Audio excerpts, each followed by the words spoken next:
नमस्कार दोस्तों, स्वागत है आपका अपने प्लेटफॉर्म एनसीईआरटी बाय विक्रम पर।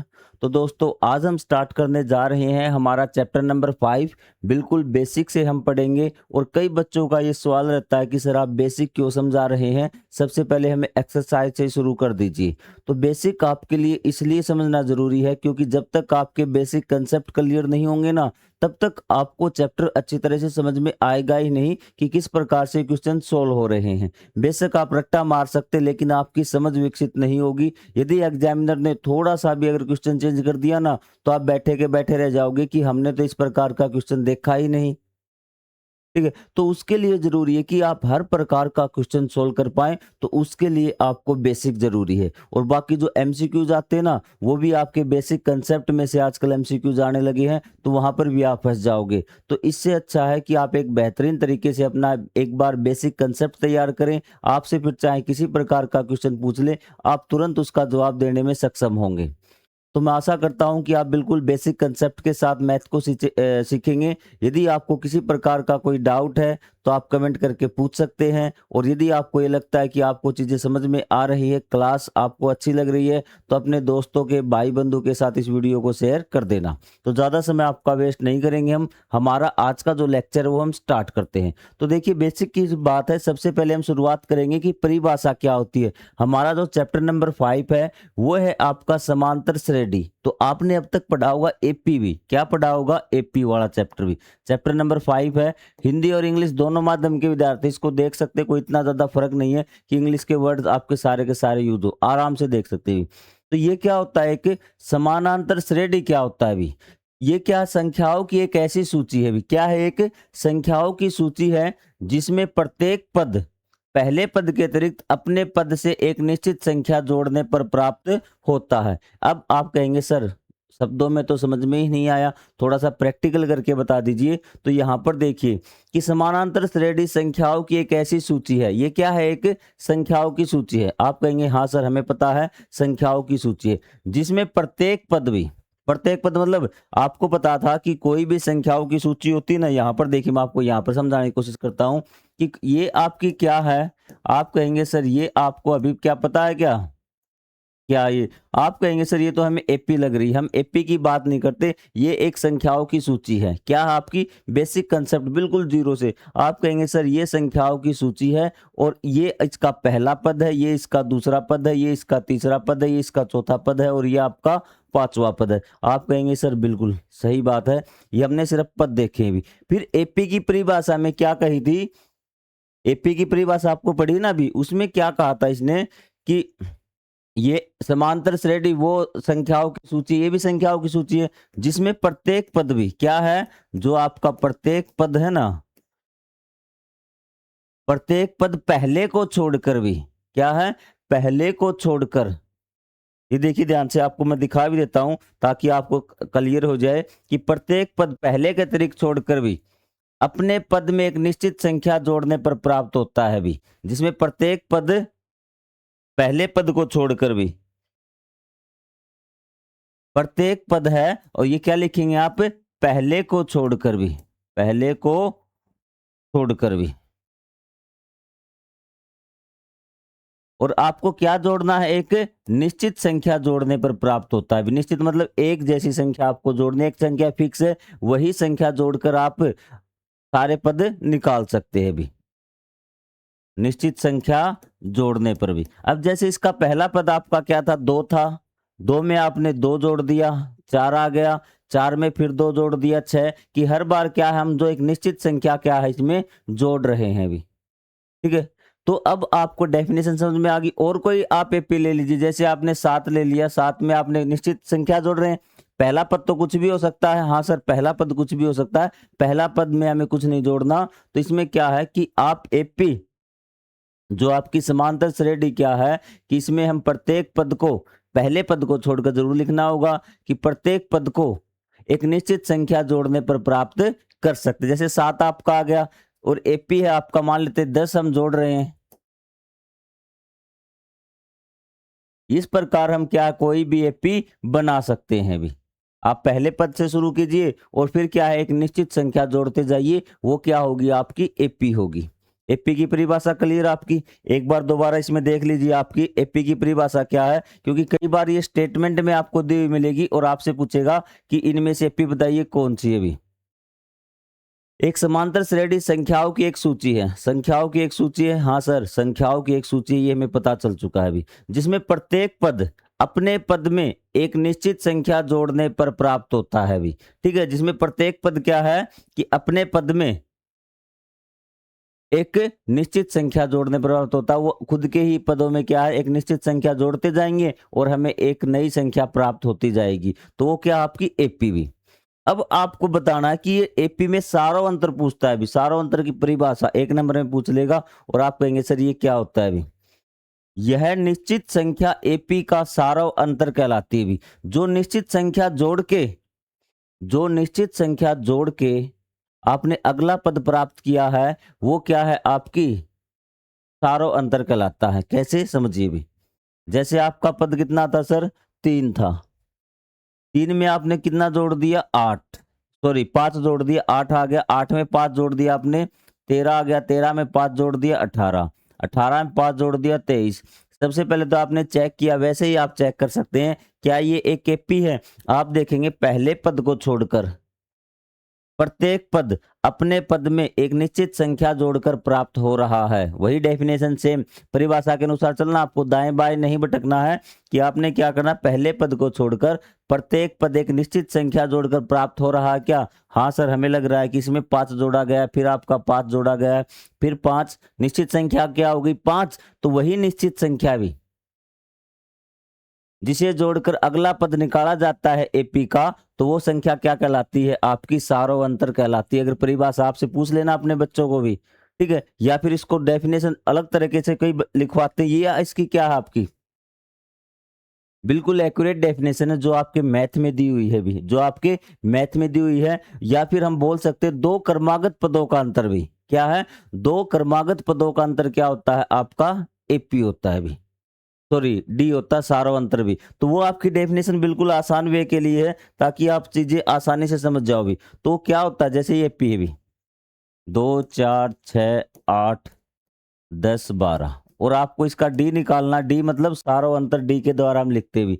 तो ये क्या होगा आपका, ध्यान से सुन लेना, अब आपको ऑप्शन घुमा के देगा वो। ठीक है, आपने तो अब तक इतना याद किया है कि a2 माइनस a1, ठीक है, कि दूसरे पद में से पहला पद आप घटा दीजिए। ठीक है, तो आपने इस प्रकार से बेसिक आपने इस प्रकार से याद किया बिल्कुल सिंपल वे में। लेकिन मैं आपको बताता हूं, एक तो आपको डेफिनेशन दे दी, तो एक डी क्या बोल सकते हैं, दो क्रमागत पदों का अंतर भी, पदों का अंतर। आप कहेंगे सर दो क्रमागत पदों का अंतर आपके अध्यापक ने बता रखा है, लेकिन इसमें ये नहीं बताया कि पहला पद कौन सा होगा और दूसरा पद कौन सा होगा। क्योंकि जब आप ये ले रहे हैं ना, A1 ये A2 है, ये A3 है, A4 है, A5 है, A6 है।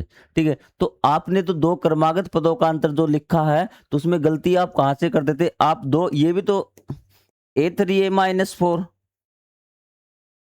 ये भी तो क्या है, दो क्रमागत पदों का अंतर है। आप कहेंगे कि दो क्रमागत पदों का अंतर ये भी तो है, तो आपने ये तो इसमें ये तो बताया ही नहीं, A4 माइनस A3 आएगा कि जो आपका बड़ा पद है, जो आगे वाला पद है अभी चौथे नंबर का पद है, उसमें से आपको तीसरा घटाना है। डेफिनेशन बिल्कुल एक्यूरेट करिए भी। तो उसके लिए हम क्या करेंगे, तो उसके लिए आपको किस प्रकार से लिखना है, साथ में इसके लिखना पड़ेगा भी अंतर, क्योंकि ये आपके एनसीईआरटी में डाउट दिए हुए हैं और बच्चे यहाँ पे कंफ्यूज हो जाते हैं कि सर ये चीज कैसे घटित हो रही है। तो उसमें आपको A2 माइनस A1 नहीं लिखना है अभी। ठीक है, एपी का कोई भी पद, आपको एपी का कोई भी पद लेना है अभी, तो वो पद ले लिया मैंने ए के, क्या है ए के पद कोई ले लिया अभी। ठीक है, और इसमें से आपको ए के प्लस माइनस ए के, ये आपको डी का फार्मूला है। अगर डी का फार्मूला एपी का आपको लिखना आ जाए तो ये फार्मूला है अभी। आप कहेंगे सर ये कैसे लिखा भी, मुझे मान लीजिए, या फिर इसको ऐसे भी लिखते कई बार an+1 माइनस an। चीजें क्लियर। आप कहेंगे मुझे मान लो कि एपी का कोई भी पद मैंने ले लिया अभी, कि अगर मैंने ये दूसरा और तीसरा लिया है ना, दूसरा पद है हमारे पास, ठीक है, तो 2 + 1 3, तो एपी A3 माइनस और के क्या था आपका 2, A2 हो जाएगा। के की वैल्यू कुछ भी रख लीजिए, तो आपका डी निकालने का फार्मूला ये रहेगा। बेसिक कंसेप्ट ये है, ये चीजें आपको समझनी है। यही चीजें आपको ऑप्शन में देके ये फॉर्मूला दे दिया ना डी का फार्मूला, तो आप कहेंगे सर चीजें कहाँ से आ रही है, हमें समझ में नहीं आ रहा। डी आपको पता लग गया। हाँ, डी निकाल सकते हैं आप जब आप क्वेश्चन सोल्व करते हैं ना, A2 minus A1 A3 minus A2 करके निकाल सकते हैं। लेकिन एमसीक्यूज में जब पूछेगा ना, तो आपको इस प्रकार के ऑप्शन बना के दे देगा और आप कहेंगे सर ये फॉर्मूले कहाँ से आ गए। यहाँ के की वैल्यू आप कुछ भी लिख सकते हैं, 1 है, 2 है, 3 है, 4 है, 5 है, जितने पद आपके पास विद्वान उसके हिसाब से लिख सकते हैं। मान लो मैंने के की वैल्यू ए ले ली, भी क्या ले ली, के इज इक्वल टू 1, तो डी आपका क्या आएगा, आपका कहेंगे सर डी हमारा आ जाएगा के, है ना, 1 ले ली, A2 माइनस A1। क्या आपका सही नहीं आया है ये, ठीक है भी, ठीक है, ये आपका फॉर्मूला आपको ध्यान में रखना। और आज ये भी बेसिक कंसेप्ट जब तक आपके क्लियर नहीं होंगे, क्वेश्चन तो आप चुटकियों में उड़ा देंगे भी, क्वेश्चनों की कोई टेंशन नहीं, क्वेश्चन तो हम 2 मिनट लगाएंगे करते समय, चाहे हमें कैसा भी क्वेश्चन दे दे बिल्कुल आराम से हम कर देंगे। सर हमें 2 चीजें समझ में आ गई अब तक, क्या क्या चीजें समझ में आई है अब तक। एक तो ये चीज समझ में आई है कि हमें एपी की परिभाषा पता चल चुकी है, जो आपकी समांतर श्रेणी वो क्या होती है, आपकी संख्याओं की एक सूची है जिसमें पहले पद को छोड़कर प्रत्येक पद एक निश्चित संख्या जोड़ने पर प्राप्त होता है। और हमें डी का पता चल चुका है कि डी का फार्मूला क्या है एनसीईआरटी की लैंग्वेज में भी, ठीक है। और वैसे हमें डी पता है कि 2 क्रमागत पदों का क्या होता है, आपका अंतर होता है। 2 क्रमागत पदों का क्या होता है, अंतर होता है। अब आपसे पूछेगा कि डी क्या क्या हो सकता है भी, क्या डी धनात्मक हो सकता है। धनात्मक का मतलब पॉजिटिव संख्या आपकी हो सकती है, हाँ सर, डी आपका पॉजिटिव भी हो सकता है, मतलब 1 2 3 4 5 6 इस प्रकार डी कुछ भी हो सकता है। आप कहेंगे बिल्कुल सही बात। डी ऋणात्मक भी हो सकता है, ऋणात्मक मतलब नेगेटिव भी आपका हो सकता है, -1 -2 -3 -4 ये भी हो सकता है। और क्या हो सकता है आपका, जीरो भी हो सकता है। क्या हो सकता है, जीरो भी आपका डी हो सकता है। तो मतलब ये तीनों बातें आपको याद रखनी है, ठीक है। आप कहेंगे सर इससे क्वेश्चन कैसे बन सकता है, आप हमें ये बता दीजिए कि इससे क्वेश्चन आपका कैसे बन सकता है कि डी आपका ध्यान रखना धनात्मक, ऋणात्मक और शून्य। और ध्यान से देखना ये संख्या आपकी क्या हो गई,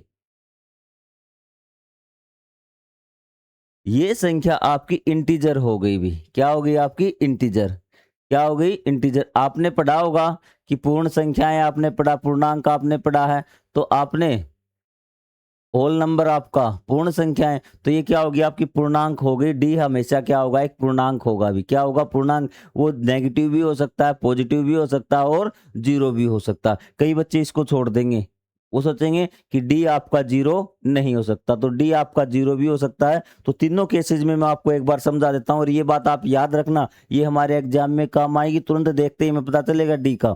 आपको देखना एपी का क्रम भी, क्या देखना, एपी का क्रम डायरेक्ट आपको भी 4 8 12 16 एपी है आपकी। अगर आपको एग्जामिनर पहले से ही बोल के दे देता है कि एक एपी है, तो समझ जाना कि वो एक एपी है। आपको फिर चेक नहीं करना उसका कि ये एपी है या नहीं, क्योंकि उसने पहले ही बोल के दिया है कि ये एक एपी है। यदि वो कहता है कि पहले जांच कीजिए फिर आपको जांच करना।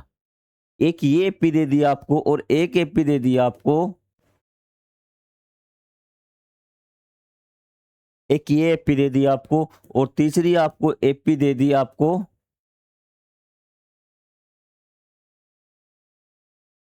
आप कहेंगे सर बिल्कुल सही बात है। अब आपको डी निकालना है भी। आपको क्या डी निकालना, आपको सिर्फ एग्जामिनर ने डी पूछा है और आपके ऑप्शन दिए हैं। क्या दिए हैं आपको, ऑप्शन दिए हैं भी, ठीक है। तो वो तीनों पॉइंट करते हैं। सबसे पहले एपी का क्रम देखिए आप, एपी आपके घटते क्रम में या बढ़ते क्रम में है। आप कहेंगे सर बढ़ते क्रम में है। क्या है, आप बढ़ते क्रम में है, ध्यान से इंक्रीजिंग ऑर्डर में है आपके, बढ़ते क्रम में एपी बढ़ती जा रही है, एपी के पद बढ़ते जा रहे हैं। तो समझ जाना डी क्या आएगा आपका, डी आएगा पॉजिटिव। क्या आएगा, पॉजिटिव, धनात्मक आएगा, प्लस में आएगा भी। क्या आएगा, प्लस में। आप कहेंगे सर बिल्कुल ये बात हमें समझ में आ गई। याद रह जाएगा आपको कि याद क्या, अब किसी भी 2 पदों का अंतर आप लिख देना, 12 में से 8 गए 4 और क्या आएगा आपका पॉजिटिव आएगा। ये हमें पहले से पता है भी। चीजें क्लियर। जब एपी आपके बढ़ते क्रम में हो तो आपका सारो अंतर वो क्या आएगा, पॉजिटिव आएगा। ये बात क्लियर। हाँ सर, हमेशा याद रखना दिमाग में, आगे जब हम क्वेश्चन करेंगे काम आएंगी चीजें। एपी यदि घटते क्रम में हो तो आप कहेंगे सर घटते क्रम में हो तो नेगेटिव आएगा, आपका माइनस का आएगा। डी भी देखते में पता चल जाना चाहिए। डी आपका क्या आएगा, माइनस का। तो यहाँ पे देखिए दोनों का अंतर, दो पदों का अंतर ले लीजिए, आपको a2 माइनस a1 करने की भी आवश्यकता नहीं पड़ेगी। आप दो पदों का अंतर ले लीजिए, किसी भी दो पदों का। आप कहेंगे सर 8 माइनस 4, 4 का अंतर आ रहा, लेकिन हमें पता घटते क्रम में है, तो जो डी आएगा क्या आएगा, वो आपका -4 आएगा। आप कहेंगे सर बड़ी अच्छी बात बताइए, तो हमें डायरेक्ट पता चल रहा है डी का कि -4 आ रहा है, टाइम आपका बचेगा आपको। ठीक है। और यहाँ पर देखिए जब आपके सारे पद एक समान हो भी, जब सारे पद एक समान हो तो डी आपका क्या होता है, 0 भी। डी आपका क्या होता है, 0 भी।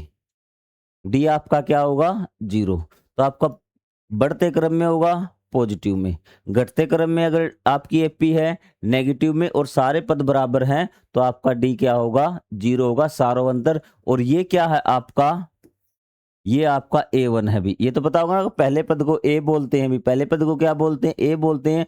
दूसरे पद को A2, A3, A4, A5 इस प्रकार से बढ़ते जाएंगे। ये चीजें आपकी क्लियर। हाँ सर, ये चीज हमारी क्लियर हो गई भी। एक बार रिवाइज करवा दूं।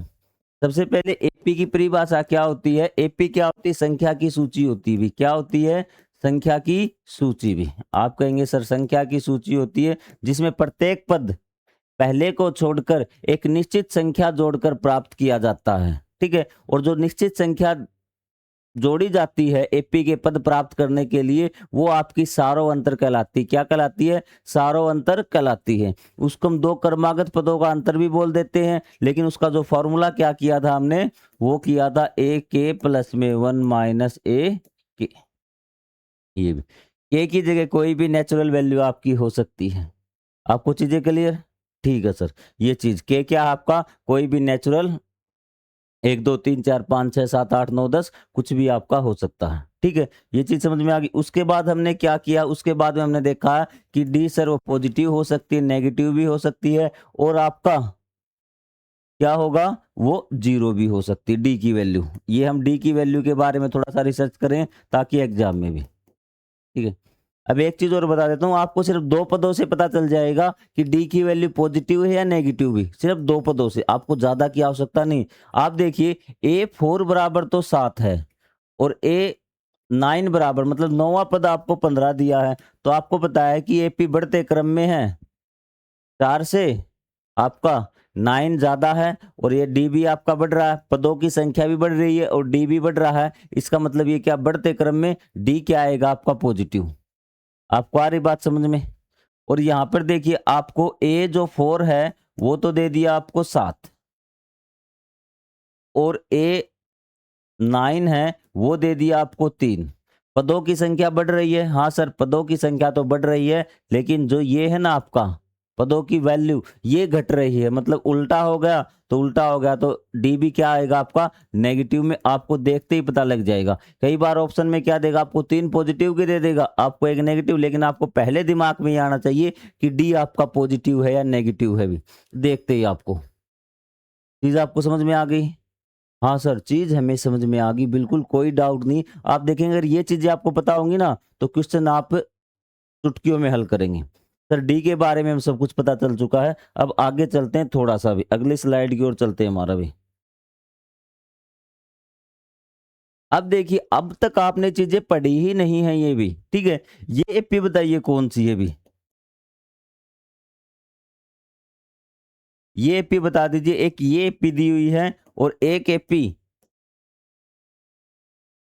ये दी हुई है। आप बताइए कौन सी एपी, इन दोनों एपीओ में क्या अंतर है भी। सर आप कहेंगे हमें डॉट डॉट डॉट का अंतर दिख रहा, क्योंकि मैंने बोर्ड पे दोनों एक जैसी लिख दी है और एक जगह लिख रही है, तो आप इसका अंतर देख पा रहे हैं, लेकिन अभी तक आपने नहीं सोचा। ये देखिए इसमें आपको क्या दिया हुआ है सर, इसमें हमें एक एपी दी हुई है, हमें पदों की संख्या नहीं पता ये कहाँ तक जाके रुकेगी भी। इसमें जो पदों की संख्या ना वो क्या है आपकी, इनफाइनाइट है। क्या है आपकी, इनफाइनाइट। क्या है आपकी, इनफाइनाइट है। इनफाइनाइट को क्या बोलते हैं आप, अपरिमित बोलते हैं भी। क्या बोलते हैं, अपरिमित। तो इसमें पदों की संख्या क्या है आपकी, अपरिमित है भी। तो ये क्या आ जाएगी, अपरिमित एपी भी। इंग्लिश में अगर बोलेंगे तो क्या हो जाएगा, ये इनफाइनाइट एपी हो जाएगा। क्या हो जाएगा, इनफाइनाइट एपी हो जाएगा। कोई डाउट है तो आप पूछिए भी। और ये क्या है, इसमें पदों की संख्या क्या है सर, इसमें पदों की संख्या तो 4 ही है, आगे बंद है, तो ये क्या हो जाएगा, परिमित एपी भी। क्या हो जाएगा, परिमित एपी भी। अब आप बताइए, ये चीजें आपको कौन सिखाएगा अभी। जिस एपी में पदों की संख्या आपकी फिक्स हो, ठीक है, तो वो क्या होगी, आपकी परिमित एपी कहलाएगी। और जिसमें क्या हो कि अपरिमित हो पदों की संख्या भी, ठीक है, जिसको आप गिन ही नहीं सकते कि कहाँ तक आ जाएगा, तो वो क्या मिलेगा आपको, अपरिमित एपी मिलेगी। और ये जो लास्ट पद होता है ना किसी एपी का, इसको हम एल बोलते हैं। क्या बोलते हैं, एल। और पहले पद को ए। ये दोनों बातें भी आपको ध्यान में रखनी है। आप कहेंगे सर बिल्कुल दोनों बातें ध्यान में रह जाएगी, क्या इसमें अल्पद है, आप कहेंगे इसमें अल्पद नहीं है, इसमें अल्पद नहीं है भी। यहाँ पे आपका बेसिक कंप्लीट होता है भी, यहाँ पे आपका बेसिक कंप्लीट होता है। एक चीज और रहती है और मैं आपको बता देता हूँ भी, ठीक है। एपी के बारे में, कोई एपी आपको बनानी है तो आपको क्या क्या चीजें चाहिएंगी भी, ठीक है। तो आपको ध्यान रखना है कि आपको चाहिएगा ए, क्या चाहिएगा, ए और डी। क्या चाहिएगा, ए और डी। यदि ए और डी नहीं है तो आप एपी नहीं बना सकते, एपी नहीं बना सकते। न एपी का अगला वाला पद निकाल सकते, कोई भी पद नहीं निकाल सकते, क्योंकि एपी को बनाने के लिए आपको ए और डी चाहिए भी, ए और डी चाहिए भी। आपको चीजें समझ में आ रही है, क्योंकि पहला पद तो बहुत जरूरी है, तभी तो आपकी एपी की शुरुआत हुई बनाने की, वरना एपी आप बना ही नहीं पाएंगे। और फिर ये पहला पद आपके पास आ गया, मैं कहता हूँ एक एपी बना दो भी। आप कहेंगे सर कैसे बनाएं, कौन सी एपी बनाएं भी। मैं कह रहा हूं कि मैं जो सोच रहा हूं ना, वो एपी बना दीजिए भी।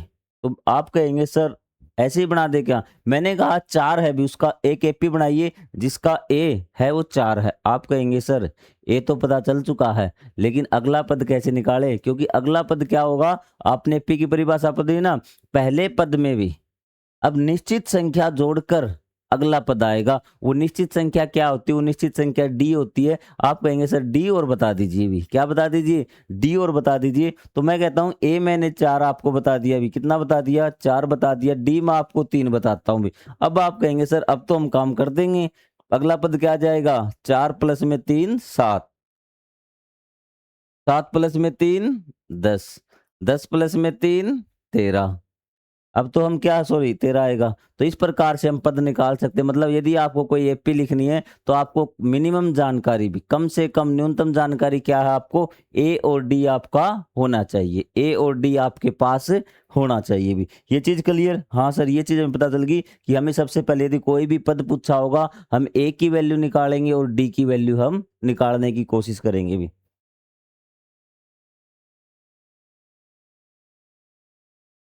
अब आप ये देखिए भी, ये भी आपके लिए इंपॉर्टेंट जानकारी है। यदि आपको एपी पता तो ए और डी निकाल देंगे, ये आपके लिए।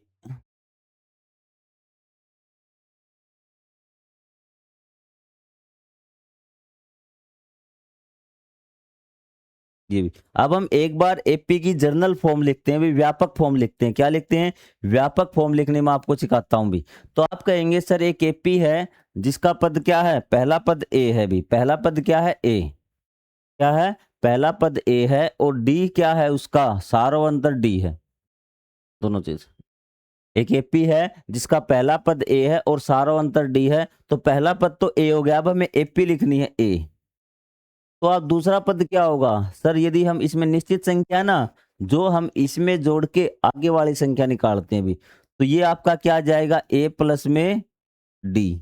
आप कहेंगे बिल्कुल सही बात है सर। फिर हमें क्या करना पड़ेगा, अगला पद निकालने के लिए इसमें हमने फिर से क्या करना पड़ेगा, सार्वंतर जोड़ना पड़ेगा। आपने भी पढ़ी है कि प्रत्येक पद में एक निश्चित संख्या जोड़कर हम अगला पद निकालते हैं, तो इसमें एक डी और जोड़ देंगे, एक डी पहले से क्या हो जाएगा, ए प्लस में 2d। आप कहेंगे बिल्कुल सही बात है। अगर इससे अगला निकालना तो फिर से हमें क्या करना पड़ेगा, प्लस डी। तो ये क्या हो जाएगा, ए प्लस में 2d पहले से है, एक डी जुड़ जाएगा 3d। ये आपकी एपी आ गई भी, ये क्या आ गई, आपकी एपी आ गई। इसको बोलते हैं एपी की व्यापक फॉर्म या फिर जर्नल फॉर्म भी। क्या बोलते हैं, एपी की व्यापक फॉर्म या जर्नल फॉर्म भी आप आ सकता है। Right the journal form of the AP, व्यापक फॉर्म एपी की लिखिए जिसमें आपका ए है और डी आपका डी है। आपको चीजें क्लियर यहाँ तक? हाँ सर, अब हमें चीज क्लियर हो आगे भी। अब आपका आज का लास्ट टॉपिक है जो आपके क्वेश्चन में काम आएगा, वो क्वेश्चन हम अभी सोल्व कर देते हैं भी। सबसे पहले एक एपी दी हुई है भी, आपको कोई भी पद निकालना तो उसके दो फार्मूले हैं भी, ठीक है। एक एपी लिखता हूं मैं 4 8 10 12, ध्यान से। ये आपको पता है ये ए है, ये आपका A2 है, ये आपका 3 है, ये A4 है, ठीक है। इस प्रकार से ये आपकी एपी है, ठीक है। इसमें आपको कोई भी पद आगे निकालना है भी, ठीक है। मतलब कि हम मान लिया वो पद हमें an पद निकालना है। क्या निकालना? an। तो इसके आपको दो फॉर्मूले याद रखने, एक तो है आपका a प्लस में n-1d, क्या है? a प्लस में n-1d। ये बता दूंगा कहाँ पे काम ये फॉर्मूला आएगा और कहाँ पर आपका an आपको निकालना है। ये आएगा a प्लस में, चलो चलो इसको एक बार छोड़िए, ठीक है।